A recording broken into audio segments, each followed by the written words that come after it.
Hey there, my name is Dr. Aaron Frank. I'm a Stanford internal medicine resident, but I just gave this talk a little bit earlier today, and they said that it'd make a great little video. I was thinking of doing a YouTube channel, so here's my first one. So I used to work as a television producer. I did talk shows, reality TV, development. I helped start a startup. I worked in nonprofits. And then I went to med school and became a doctor. I know the irony of saying I was in television and not having the best background, but I hope that my enthusiasm and information hopefully makes up for that. My main point in this short video is essentially like a big picture overview of if you were thinking of going to medical school and become a doctor, how would you do it? And what are some of the terminology for that as well? My entire life wanted to be a TV producer. I was an EMT in college, and that's where I really found my interest in helping people, being there with people at their most challenging moments.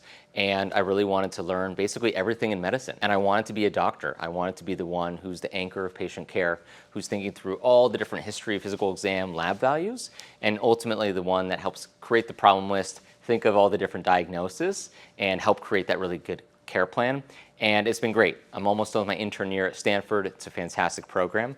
And so I hope this video and series hopefully will help some of you make that decision on if you want to go and become a doctor and how you can do it.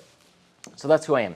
So a term you're going to see is non-trad. So a non-traditional is essentially someone who worked in a different industry or even was a different major in undergrad and then went to med school. So essentially it's anyone who was not a pre-med,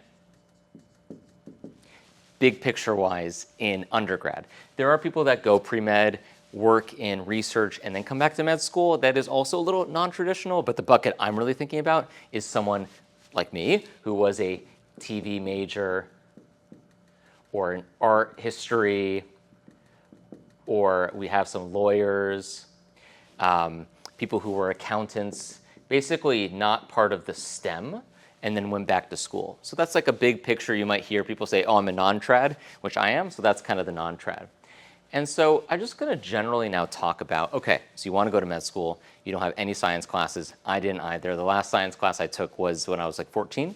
So you're going to be looking for a post-bac program. The shorter term of this is post-bac, but it really stands for post-baccalaureate program. They spell it a lot of different ways. I just say post-bac, and so I think if you just say post-bac pre-med program, that should at least get you the right things on Google of what you're looking for. So I'll go into the specifics of the different types of post-bac programs, but generally there's two different types. There's a formal program and an informal DIY program.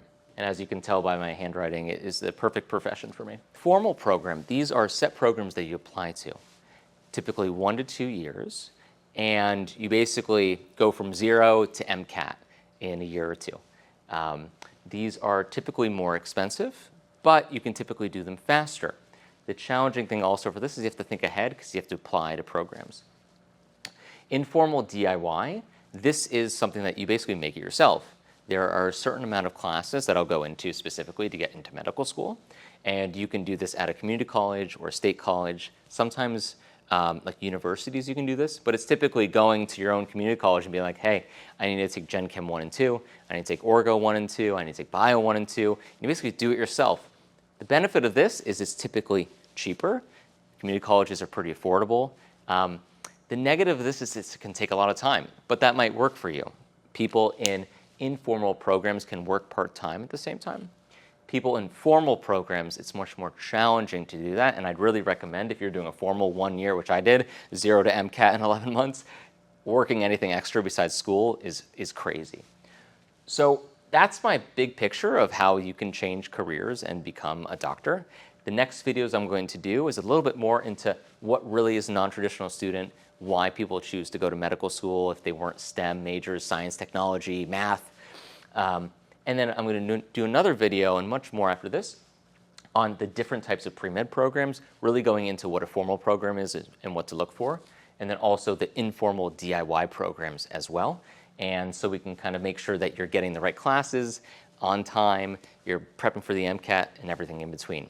So please like, comment, subscribe. I'd love to hear your thoughts. This is the first video in this channel that I hope will keep doing this and grow, and would love to hear your thoughts. Thanks again.